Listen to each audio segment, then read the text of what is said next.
clave en la campaña electoral que ya empezamos a vivir va a ser la propuesta en cuanto a seguridad ciudadana. Es impresionante cómo se ha ido deteriorando, ¿no?, este tema en nuestra vida cotidiana. No salimos de nuestro asombro los niveles de violencia que estamos viviendo y lo inseguro que es cualquier barrio del país. Esto lo queremos remediar desde hace décadas y en el sentido contrario empeoramos. Es la percepción de todos. Por lo tanto, vamos a estar absolutamente atentos a una propuesta coherente, consistente, que nos devuelva la tranquilidad en la ciudad y uno pueda regresar a casa con vida. Te matan por un celular, por un par de zapatillas. Es impresionante lo que se vive en nuestro país. Por eso consideramos oportuno conversar con el señor Ricardo Valdés, que ha sido ministro del Interior. Señor Valdés, gracias por estar con nosotros en Ampliación de Noticias. ¿Qué tal? Muy buenos días. ¿Por dónde empezaríamos una propuesta sensata para recuperar la seguridad en nuestro país? Bueno, creo que ya estamos lo suficientemente diagnosticados como para saber dónde se encuentran los problemas. Y sin duda creo que hay un aspecto político y un aspecto técnico, digamos en términos generales del problema, ¿no? El aspecto político es la voluntad política para poder enfrentar el problema, y eso incluye, por ejemplo, poner realmente en práctica y darle todas las herramientas necesarias, darle el músculo, darle la economía a los espacios de coordinación con los gobiernos locales, por ejemplo. Los gobiernos locales, provinciales, regionales, porque ellos son los que tienen de alguna manera el control del espacio geográfico donde se produce la inseguridad. Eso es punto número uno. Eso está totalmente abandonado.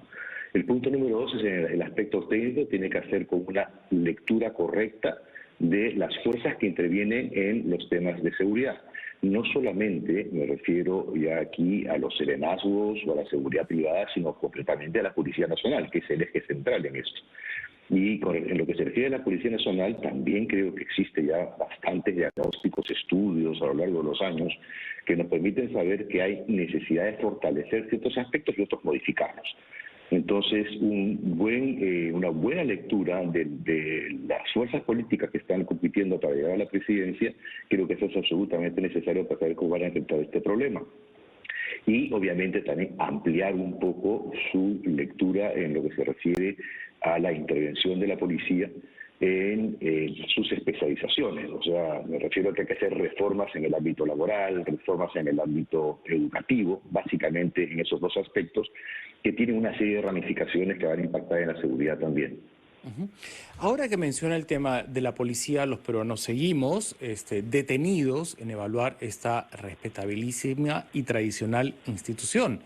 Y como tal, también tiene que actualizarse. Nosotros vamos a una comisaría y no se ha actualizado. Y es absolutamente válido aspirar a mejorar.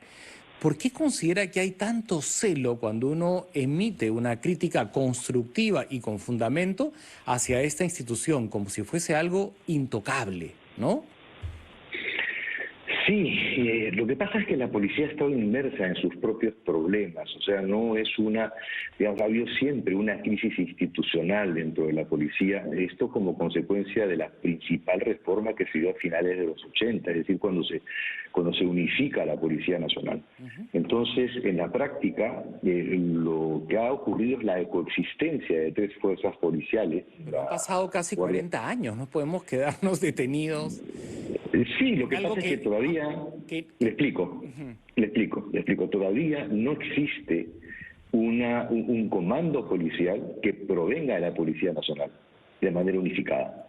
Es decir, en estos momentos, hasta hace muy poco, el amplio porcentaje de los generales provenían de la Policía de Investigaciones o de la Guardia Civil o de la Guardia Republicana. Entonces tenían dentro de sí su propia estructura y su propio círculo de, digamos, amigos, obligaciones, relaciones, etcétera. Esto va a cambiar, y va a cambiar pronto, pero esto tiene que venir aparejado con una modernización de una serie de aspectos de la policía, desde el ámbito técnico, económico, y obviamente también tiene que venir acompañado de un proceso de una gestión mucho más moderna, ¿no? Y esto implica, aunque usted no lo crea, pero la verdad es que tratar de comprar algo en el Ministerio del Interior y en la Policía Nacional se convierte en el Parco de los Montes. ¿Y cómo, a Entonces, propósito que usted menciona eso, cómo vio el ofrecimiento de gerentes que no están afiliados a la policía para que manejen justamente el lado administrativo de esta institución que tenemos entendido tiene un presupuesto holgadísimo, no sé si estará usted de acuerdo, pero el presidente Sagasti puso, ¿no?, como en el tapete y les ofreció gerentes que provienen del Ejecutivo bien formados para que sean eficientes en lo administrativo, porque dinero hay. La partida es bastante generosa con esta institución. a ver, yo en principio estoy totalmente de acuerdo, inclusive cuando estuve en el ministerio con el ministro Sombrío en el 2016-17, intentamos hacer una modificación también para poder sacar más policías a las calles y nos inventamos lo del auxiliar de policía, es decir, ese policía que hace tareas pequeñas que sea reemplazada por civiles, y funcionó muy bien. La estructura de la policía tiene el cargo de secretario ejecutivo que puede ser ocupado por un general o por un civil. Eso ya está puesto en la norma. Yo lo veo bien. Ahora, no solamente, y hay que ir un poquito más allá, es decir, creo que tenemos que ampliar también el concepto de lo que es la gestión del Estado.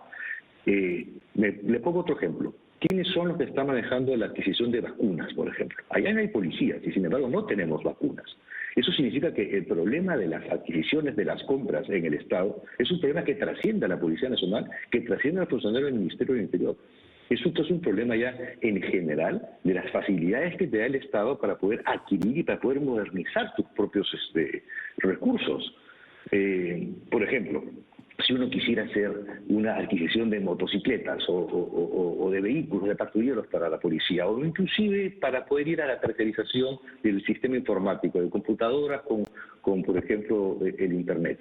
Si yo personalmente era quien en ese momento pensaba que la mejor fórmula era la subasta inversa, es decir, la subasta inversa significa yo abro transparentemente las especificaciones de lo que requiero y le digo, ok, vamos a una subasta en donde aquí estoy abierto a las posibilidades de que el mejor postor, el que me ofrece las mejores condiciones y a mejor precio, abierto, público, filmado para que todo el mundo lo pueda ver y poder así adquirir.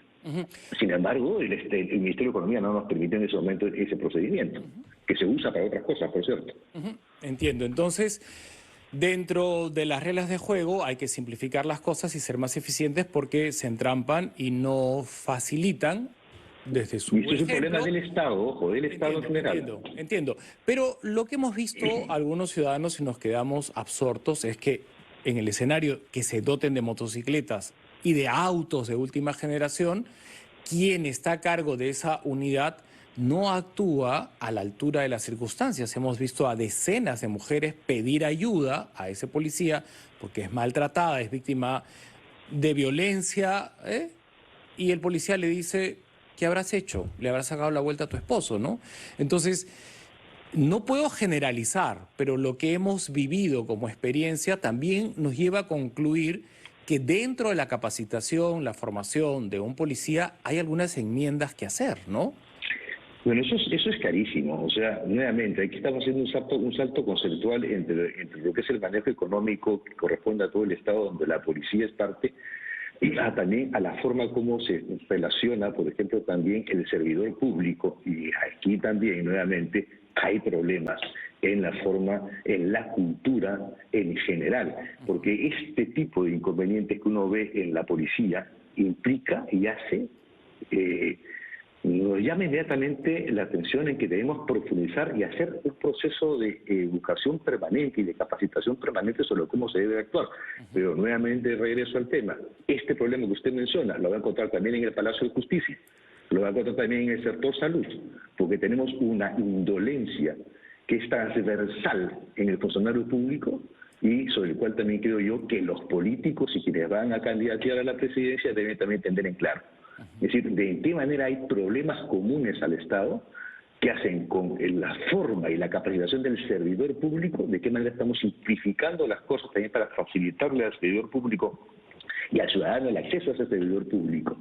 Entonces, con esto lo que quiero decir es, no quiero exonerar de responsabilidad a los que deben estar conduciendo los temas de seguridad, pero creo que también hay que ponerlo en la dimensión estructural y sistémica de aquello con lo cual tenemos que combatir. Por ejemplo, la corrupción. La corrupción hace que se caigan las cosas, pero también está en todos los niveles. Lo reciente, lo vivido, ¿no? En la Sí. penosa, trágica muerte de Inti y Brian, ¿no? Los días previos ya se había dicho, no usen ese tipo de armamento, no usen ese tipo de munición, está prohibido. No fue el 14 de noviembre que tuvimos esta tragedia, los días previos se registraron marchas y heridos, y cuando van a dar una explicación, no se lee una condolencias a la familia o vamos a investigar.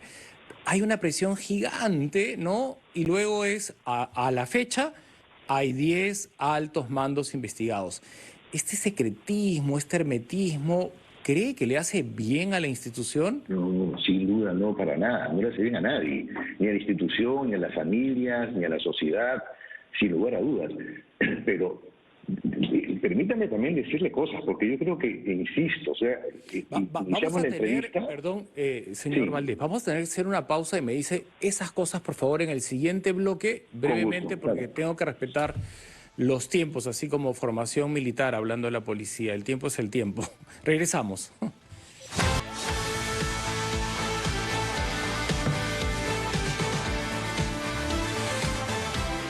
Gracias por estar con nosotros en la ampliación de noticias. Retomamos la conversación que habíamos iniciado con el exministro del Interior, el señor Valdés, y justo nos iba a añadir algunas reflexiones en torno a cómo recuperar la seguridad ciudadana, que es algo imperativo en todos y cada uno de los peruanos. No creo que alguien se oponga a esto. Y ahí vino la pausa y ahora sí lo escuchamos atentamente. Sí, estábamos hablando justamente del episodio de la muerte de estos dos jóvenes en la Gran Marcha Nacional. Lo que quedó claro es que todos los inconvenientes se producen básicamente en el centro de Lima, en una zona que tiene alrededor de aproximadamente 6 manzanas. Y es ahí donde se producen los principales problemas y los principales disturbios. Habrá que en otros lugares y otros sucesos también.